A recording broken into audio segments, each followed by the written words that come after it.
नमस्कार दोस्तों, winners education point में आपका बहुत बहुत स्वागत है। दोस्तों, आज की इस वीडियो में मैं आप लोगों के लिए यूपीएससी का जो आज पेपर हुआ है उसका फर्स्ट पेपर हिंदी जीएस का जो पेपर है उसको हिंदी में बताने जा रही हूं। आप लोग भी देख सकते हैं क्या कैसा पेपर रहा, पेपर का कितना टफ रहा और एमपीपीएससी कैसे यूपीएससी पेपर को फॉलो कर रही है। तो पहला क्वेश्चन क्या है दोस्तों, इसकी जो सही ओरिजिनल आंसर की रहेगी वो आपको बाद में उपलब्ध कराई जाएगी। अभी हम क्वेश्चंस पर डिस्कस करेंगे दोस्तों। तो पहला क्वेश्चन है, जल किसी अन्य द्रव की अपेक्षा अधिक पदार्थों को घोल सकता है क्योंकि। इसका आंसर क्या है? क्योंकि इसकी प्रकृति द्विध्रुवीय होती है, या ऊष्मा का सुचालक होता है, इसकी विशिष्ट ऊष्मा का मान उच्च होता है, या फिर हाइड्रोजन का यह एक ऑक्साइड है। तो ये कठिन क्वेश्चन है, लेकिन यूपीएससी में इस प्रकार के क्वेश्चन सामान्य हैं। दूसरा है, सड़क प्रकाश व्यवस्था के संदर्भ में सोडियम बत्तियां एलईडी बत्तियों से किस तरह भिन्न हैं? क्योंकि सोडियम बत्तियां प्रकाश को 360 डिग्री में उत्पन्न करती हैं, किंतु एलईडी बत्तियों में ऐसा नहीं होता है।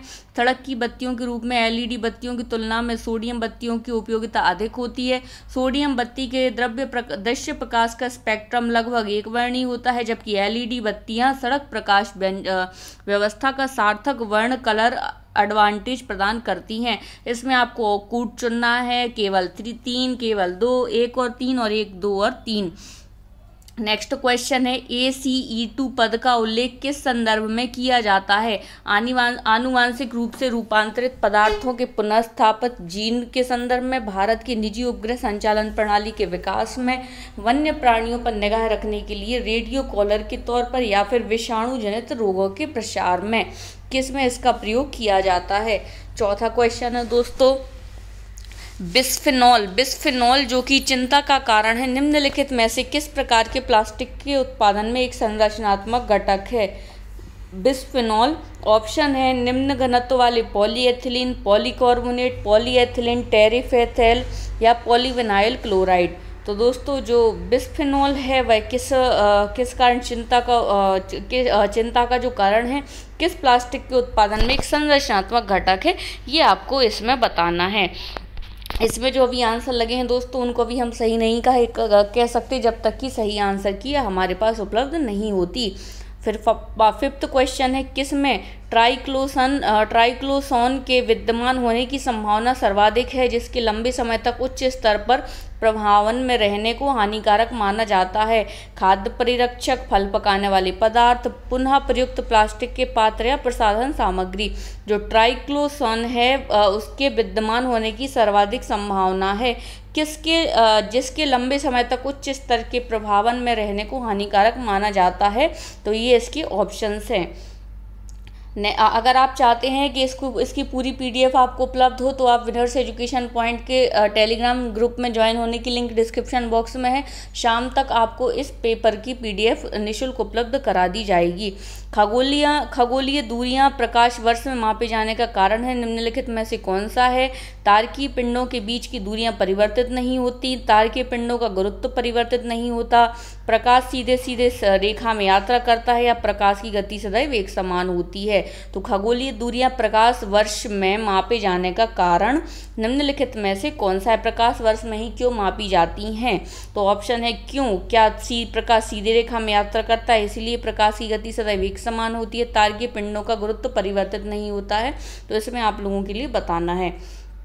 नेक्स्ट दोस्तों, हमने ब्रिटिश मॉडल पर आधारित संसदीय लोकतंत्र को अपनाया है, किंतु हमारा मॉडल उस मॉडल से किस प्रकार भिन्न है? ऑप्शन ए, यहाँ तक विधि निर्माण के संबंध ब्रिटिश संसद सर्वोपरि अथवा संप्रभु है, किंतु भारत में संसद की विधि निर्माण की शक्ति परिसीमित है। भारत में संसद के किसी अधिनियम के संशोधन की संवैधानिकता से संबंधित मामले उच्चतम न्यायालय द्वारा संविधान पीठ को भेजे जाते हैं। आपको बताना है क्या केवल एक, मतलब जो हम ब्रिटिश मॉडल के संसदीय लोकतंत्र को अपनाया परंतु हमारा मॉडल उससे किस प्रकार भिन्न है? क्योंकि ब्रिटिश संसद सर्वोपरि संप्रभु है, किंतु भारत में संसद की विधि निर्माण की शक्तियां परिसीमित है, या फिर भारत में संसद की किसी अधिनियम के संशोधन की संवैधानिकता के संबंध में उच्चतम न्यायालय द्वारा संविधान पीठ को भेजे जाते हैं।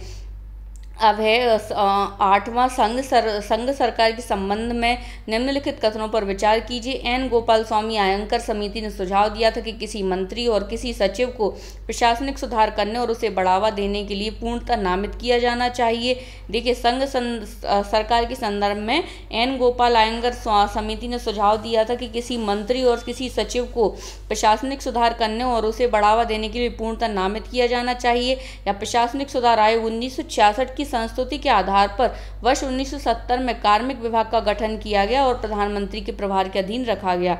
इसमें आपको बताना है कौन सा सही है, केवल एक, केवल दो, केवल एक और दो, या फिर दोनों नहीं। नेक्स्ट है, भारत के संविधान के अंतर्गत निजता का अधिकार किस आर्टिकल में है? आर्टिकल 15, आर्टिकल 19, आर्टिकल 21 और आर्टिकल 29। तो दोस्तों इम्पोर्टेंट है, आर्टिकल 21 के तहत निजता का अधिकार जो है बताया गया है। तो ऐसे पॉलिटी के क्वेश्चन आ जाते हैं। अब हम 10वें क्वेश्चन पर चलते हैं। भारत में ऐसा कोई कानून नहीं जो प्रत्याशियों को किसी लोकसभा चुनाव में 3 निर्वाचन क्षेत्र से लड़ने से रोकता है। 1991 के लोकसभा चुनाव में श्री देवीलाल ने 3 लोकसभा निर्वाचन क्षेत्र से चुनाव लड़ा। तीसरा, वर्तमान नियम के अनुसार यदि कोई प्रत्याशी किसी एक लोकसभा चुनाव में कई निर्वाचन क्षेत्रों से चुनाव लड़ता है तो उसकी पार्टी को उन निर्वाचन क्षेत्रों के उपचुनाव का खर्च उठाना चाहिए जिन्हें उसने खाली किया है, बशर्ते वह सभी निर्वाचन क्षेत्रों से विजयी हुआ हो। तो यहाँ पर बताना है कि कौन कौन से सही हैं, क्या इसके संबंध में कोई नियम है।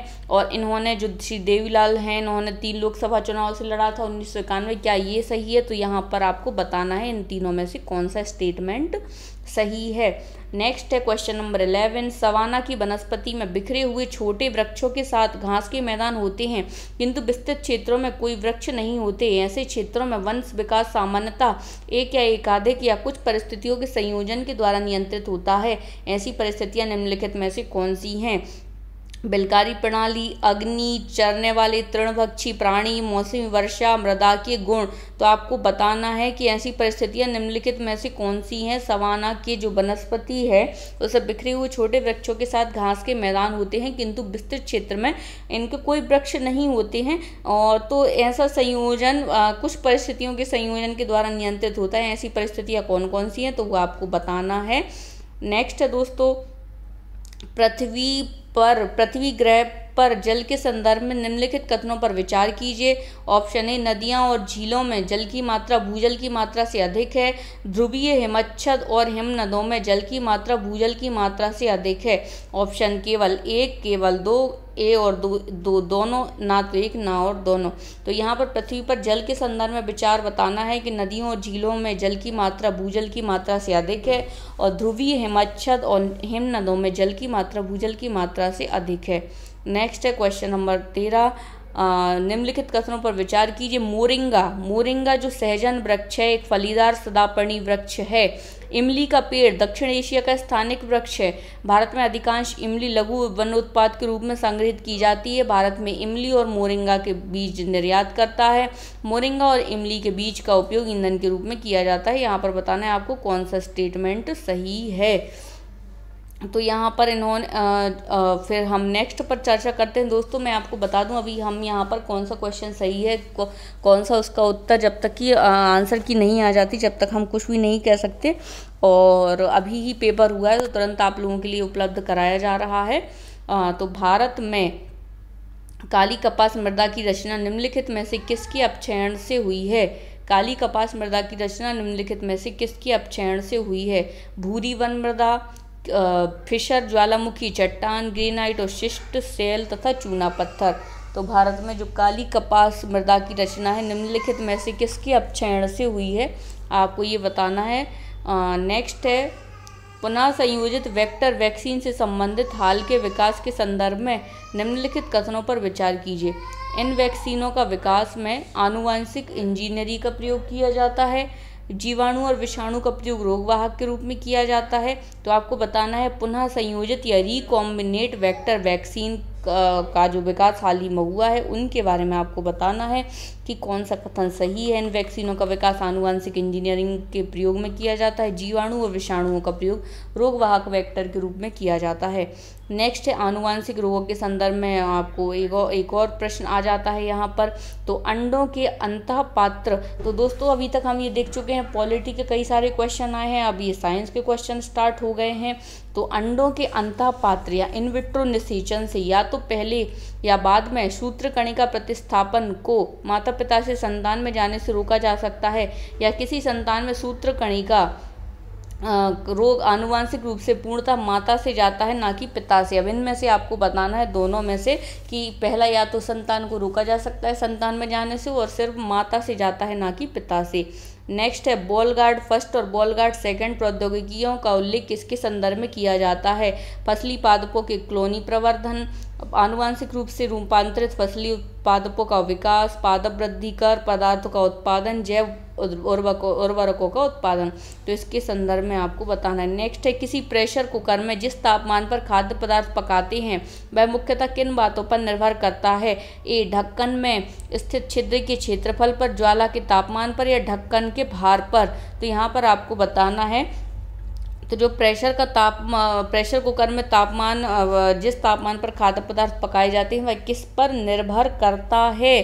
क्षेत्रफल पर ढक्कन के, या ज्वाला के तापमान पर, या ढक्कन के भार पर, यहाँ आपके लिए बताना है। तो नेक्स्ट है दोस्तों जीवाणु कवक विषाणु उपर्युक्त में से किन्हें कृत्रिम संश्लेषित माध्यम से संवर्धित किया जा सकता है?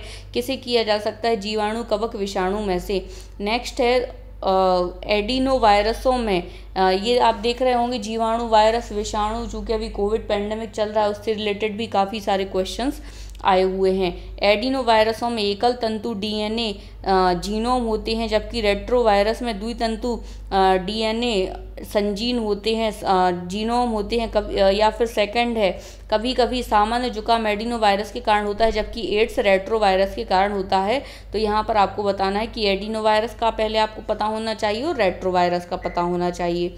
नेक्स्ट है शहद का अधिकार एक सम्मत मानव अधिकार। शहर का अधिकार एक सम्मत मानव अधिकार है। इसके संबंध में यूएन हैबिटेट प्रत्येक देश द्वारा की गई प्रतिबद्धताओं को मॉनिटर करता है। शहर का अधिकार शहर के प्रत्येक निवासी को शहर में सार्वजनिक स्थानों को वापस लेने एवं सार्वजनिक सहभागिता का अधिकार देता है। शहर का अधिकार का आशय यह है कि राज्य शहर की अनाधिकृत बस्तियों को किसी भी लोक सेवा तथा सुविधा से वंचित नहीं कर सकता। यहाँ पर आपको बताना है कि ये जो शहर का अधिकार है वो किससे रिलेटेड है। सबसे पहले कि ये जो शहर का अधिकार यूएन हैबिटेट द्वारा मॉनिटर किया जाता है। शहर का अधिकार प्रत्येक निवासी को शहर में सार्वजनिक स्थानों को वापस लेने रिक्लेम करने का अधिकार देता है। यह शहर का अधिकार का आशय क्या है? राज्य शहर के अनाधिकृत बस्तियों को किसी भी लोक सेवा तथा सुविधा से वंचित नहीं कर सकता। नेक्स्ट है भारत के संदर्भ में बताना है कि न्यायिक हिरासत का अर्थ क्या है।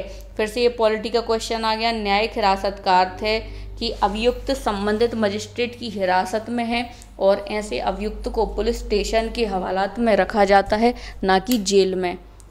नेक्स्ट है इसी का न्यायिक हिरासत के दौरान मामले के प्रभारी पुलिस अधिकारी न्यायालय की अनुमति के बिना संदिग्ध व्यक्ति से पूछताछ नहीं कर सकते।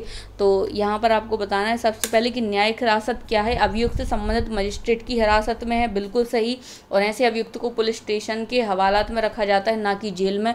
तो दोस्तों इसका जो पहला क्वेश्चन गलत है, क्योंकि न्यायिक हिरासत में पुलिस स्टेशन में नहीं रखा जाता है, उसे जेल में ही रखा जाता है। और न्यायिक हिरासत के दौरान मामले के प्रभारी पुलिस अधिकारी न्यायालय की अनुमति के बिना संदिग्ध व्यक्ति से पूछताछ नहीं कर सकते। तो ये बिल्कुल सही है। ऑप्शन केवल 2 सही है इसमें। मामले से संबंधित व्यक्ति से बिना मजिस्ट्रेट की अनुमति के आप कुछ भी क्वेश्चन नहीं पूछ सकते हैं, पूछताछ नहीं कर सकते हैं। भारत के संदर्भ में निम्नलिखित कथनों पर विचार कीजिए। जब एक कैदी पर्याप्त आधार प्रस्तुत करता है तो ऐसे कैदी को पैरोल नहीं माना जा सकता, क्योंकि वह उसके अधिकार का मामला बन जाता है। और दूसरा, कैदी को पैरोल पर छोड़ने के लिए राज्य सरकारों के अपने नियम हैं। जब एक कैदी पर्याप्त आधार प्रस्तुत करता है ऐसे कैदी को पैरोल नहीं माना जाता है। इसमें आपको बताना है कि इसमें कौन सा ऑप्शन सही है। आपका केवल 1, केवल 2, केवल 1 और 2 दोनों, या फिर दोनों में से नहीं। फिर है दोस्तों नेक्स्ट, राष्ट्रीय स्तर पर अनुसूचित जाति राष्ट्रीय स्तर पर अनुसूचित जनजाति और अन्य पारंपरिक वन निवासी अधिनियम 2006 के प्रभावी कार्यान्वयन को सुनिश्चित करने के लिए कौन सा मंत्रालय जो है इसके लिए एजेंसी, कौन सी नोडल एजेंसी है? पर्यावरण, वन और जलवायु परिवर्तन मंत्रालय, पंचायती राज मंत्रालय, ग्रामीण विकास मंत्रालय, जनजातीय कार्य मंत्रालय। ये 4 आपको बताने हैं। क्वेश्चन नंबर 25वां, कानून को लागू करने के मामले में कोई विधान किसी कार्यपालिक तथा प्रशासनिक अधिकारी को अनिर्देशित एवं अनियंत्रित विवेकाधिकार देता है। भारत के संविधान में निम्नलिखित अनुच्छेदों में से किसका उल्लंघन करता है? अनुच्छेद 14, अनुच्छेद 28, अनुच्छेद 32, अनुच्छेद 44। तो ये आपको बताना है कि कानून को लागू करने के लिए कौन सा जो है विवेकाधिकार देता है प्रशासनिक अधिकारियों को। नेक्स्ट है, भारतीय राज्य व्यवस्था के संदर्भ में कौन सी अनिवार्य विशेषता है जो यह दर्शाती है कि उसका स्वरूप संघीय है? न्यायपालिका की स्वतंत्रता सुरक्षित है। संघ की विधायिका के संगठक इकाइयों के निर्वाचित प्रतिनिधि होते हैं। केंद्रीय मंत्रिमंडल के क्षेत्रीय पार्टियों के निर्वाचित प्रतिनिधि हो सकते हैं। मूल अधिकार न्यायालय द्वारा परिवर्तनीय है। तो ये आपको बताना है दोस्तों कि भारतीय राज्य व्यवस्था की अनिवार्यता विशेषता कौन सी है। कौन सा राज्य शब्द को सर्वोत्तम रूप से परिभाषित करता है? राज्य क्या है? व्यक्तियों का एक समुदाय जो बिना किसी बाह्य नियंत्रण के एक निश्चित भूभाग में स्थायी रूप से निवास करता है और जिसकी एक संगठित सरकार है। एक निश्चित भूभाग के राजनीतिक रूप से संगठित लोग जो स्वयं पर शासन करने, कानून और व्यवस्था को बनाए रखने और नैसर्गिक अधिकारों की रक्षा करने तथा अपनी जीविका के साधनों को सुरक्षित रखने का अधिकार रखते हैं। या फिर बहुत से व्यक्ति जो एक निश्चित भूभाग में बहुत लंबे समय तक अपनी संस्कृति, परंपरा और शासन व्यवस्था के साथ रहते हैं। या फिर एक निश्चित भूभाग में स्थायी रूप से रह रहा समाज। तो दोस्तों इसमें जो है एक राजनीतिक रूप से संगठित, ऑप्शन बी जो है इसका आंसर हो सकता है। नेक्स्ट है, न्यायपालिका के संदर्भ में आपको बताना है कि भारत के राष्ट्रपति की पूर्वानुमति से भारत के मुख्य न्यायमूर्ति द्वारा उच्चतम न्यायालय के सेवानिवृत्त किसी न्यायाधीश को उच्चतम न्यायालय के न्यायाधीश पद पर बैठने और कार्य करने हेतु बुलाया जा सकता है। या फिर बी कि भारत के किसी भी उच्च न्यायालय को अपने निर्णय के पुनरावलोकन की शक्ति प्राप्त है, जैसा कि उच्चतम न्यायालय के पास है। तो दोस्तों उच्च न्यायालय के पास जो है आपको बताना है कि पहले आपको पता होना चाहिए कि न्यायिक पुनरावलोकन की शक्ति प्राप्त है या नहीं। और ऑप्शन है केवल 1, केवल 2, केवल 1 और 2 दोनों, ना तो 1 ना तो दोनों।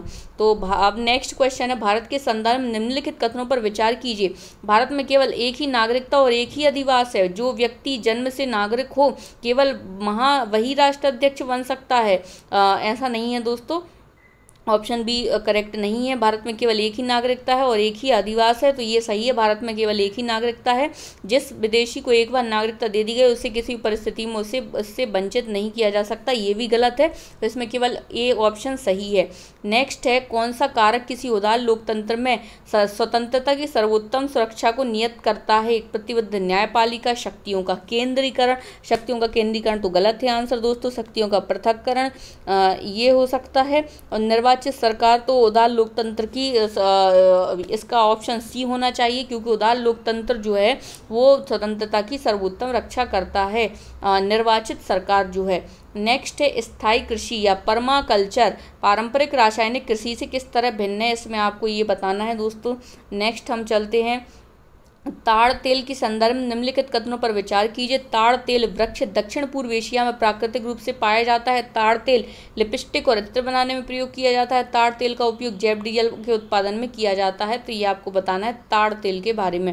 अब आता है प्रश्न हिस्ट्री के बारे में। तो सिंधु नदी प्रणाली के संदर्भ में निम्नलिखित 4 नदियों में से 3 नदियाँ इनमें से किस एक नदी में मिलती हैं जो सिंधु नदी से मिलती हैं? निम्नलिखित में से वह कौन सी नदी है जो सीधे सिंधु नदी से सीधे मिल जाती है? तो यहाँ पर है ऑप्शन चेलम, चेनाब, झेलम और सतलज। तो ये और रावी जो है वो सीधे से मिल जाती है दोस्तों। नेक्स्ट है, डीडवाना, कुचामन, सरगोल और खाटू किसके नाम है? हिमनद के, गरान क्षेत्र, रामसर या लवण झील। तो ये आपको बताना है किसके उदाहरण है ये डीडवाना, कुचामन। और तो ये जिस व्यक्ति से ये ली गई उन्होंने ये लवण झील लगाया, लेकिन I am not sure. Next है, निम्नलिखित नदियों पर विचार कीजिए। ब्राह्मणी, नागावली, स्वर्णरेखा, वंशधारा ये नदियाँ पूर्वी घाट से निकलती हैं। उपरोक्त में से कौन कौन सी नदियाँ पूर्वी घाट से निकलती हैं? तो ये आपको बताना है कि ये चारों नदियाँ कहाँ कहाँ से निकलती हैं। नेक्स्ट है फिर ये वैश्विक सागर आयोग के बारे में बताया है, ग्लोबल ओशन कमीशन के बारे में बताया है।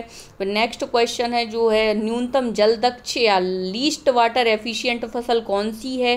गन्ना, सूरजमुखी में तो गन्ना में तो बहुत अधिक उसकी ज़रूरत पड़ती है दोस्तों पानी की, और बाजरा हो सकता है क्योंकि ये जो है रेगिस्तान वाले इलाके में उगता है, तो इसका आंसर बाजरा हो सकता है। फिर है दोस्तों ये जलवायु अनुकूलन कृषि के बारे में बताया है, इसमें ये बड़ा क्वेश्चन पूछा है। पर पत्ती कूड़ा लिफ लिटर के बारे में बताया है। नेक्स्ट है भारतीय संविधान के अंतर्गत धन का केंद्रीकरण किसका उल्लंघन करता है। धन का केंद्रीकरण किसका उल्लेख करता है। समता की अवधारणा, समता का अधिकार, राज्य के नीति निर्देशक तत्व, स्वतंत्र का अधिकार या कल्याण की अवधारणा किसका धन का केंद्रीकरण किसका उल्लंघन करता है, ये आपको बताना है। नेक्स्ट है भारत की संपत्ति के अधिकार की क्या स्थिति है। 300 का जो बताया है कि क्या यह विधिक अधिकार है जो केवल नागरिकों को प्राप्त है, क्या यह विधिक अधिकार है जो किसी भी व्यक्ति को प्राप्त है, जो मूल अधिकार है। तो दोस्तों सी तो गलत है, मूल अधिकार नहीं है और विधिक अधिकार है। और ये जो है इसमें ये बताना है कि क्या ए और बी में से कंफ्यूजन है कि क्या ये सिर्फ भारत के नागरिकों को प्राप्त है या किसी भी व्यक्ति को प्राप्त है। नेक्स्ट है 26 जनवरी 1950 को भारत की वास्तविक संविधान स्थिति क्या थी। तो दोस्तों पॉलिटी में अधिकतर क्वेश्चन वही आए हैं जिसमें प्रस्तावना, न्यायपालिका से संबंधित, न्यायिक हिरासत, न्यायिक पुनरावलोकन और ये प्रस्तावना से रिलेटेड क्वेश्चन पूछे गए हैं कि भारत की वास्तविक स्थिति 26 जनवरी 1950 के समय क्या थी। नेक्स्ट है संवैधानिक सरकार से क्या आशय है। किसी राष्ट्र की परिसंघीय संरचना वाली प्रतिनिधि सरकार, कोई सरकार जिसके प्रमुख के पास नाम मात्र की शक्तियां हों, या कोई सरकार जिसके पास वास्तविक शक्तियां हों, या कोई सरकार जो संविधान की सीमाओं से परिबद्ध हो। तो इसका आंसर है ऑप्शन डी, संवैधानिक सरकार से आशय है जो संविधान की सीमाओं के तहत परिबद्ध हो। भारत के संदर्भ में हलवी, हो, कुई ये पद किससे संबंधित हैं। पश्चिम उत्तर भारत का नृत्य रूप, वाद्य यंत्र या गुफा चित्रकला या फिर जनजातीय भाषा। तो इसमें ये नृत्य रूप हो सकता है, हलबी। नेक्स्ट है फिर यहाँ पर भारत रत्न और पद्म पुरस्कारों के बारे में बात की गई है। क्वेश्चन नंबर 47 में संयुक्त राष्ट्र पूंजी विकास निधि के बारे में बताया गया है। क्वेश्चन नंबर 48 में वर्ष 2000 में लॉरियस विश्व खेल पुरस्कार के बारे में प्रश्न पूछा गया है कि इसमें किसको मिला है लॉरियस विश्व खेल पुरस्कार। और फिर 49 में पूछा गया है कि जो 32वें ग्रीष्मकालीन ओलंपिक हैं इन पर बताइए कि इस ओलंपिक का आदर्श वाक्य क्या था। और इस ओलंपिक में sport climbing, surfing, skateboarding, karate तथा बेसबॉल को शामिल किया गया है। तो इसमें और क्या है, इसमें ऑप्शन ए और दो दोनों सही हो सकते हैं। तो आपको किसी भी गेम है तो उसके बारे में आपको पता रखना चाहिए। फिर ICC वर्ल्ड टेस्ट चैंपियनशिप के संबंध में निम्नलिखित कथनों पर विचार कीजिए। तो यहाँ पर ये बताया है। तो दोस्तों यहाँ पर हमारे ये 50 क्वेश्चन कंप्लीट हुए और इसका जो नेक्स्ट 50 क्वेश्चन है वो नेक्स्ट वीडियो में लाए जाएंगे क्योंकि वीडियो बहुत लंबी हो जाएगी और इसकी PDF आपको शाम तक टेलीग्राम ग्रुप पर डाल दी जाएगी। तो आप शाम तक टेलीग्राम ग्रुप से इस पेपर की वीडियो देख सकते हैं और आप खुद भी अपना स्तर जांच सकते हैं। अगर आपने पेपर नहीं भी दिया हो तो अभी भी आप घर पर बैठकर पेपर दे सकते हैं ताकि आपको पता चले कि आप UPSC के कितने कैपेबल हैं। क्या अगर आप ये पेपर देते तो आपसे ये क्वेश्चन बन जाता। तो देखते रहिए दोस्तों। Thank you for watching friends.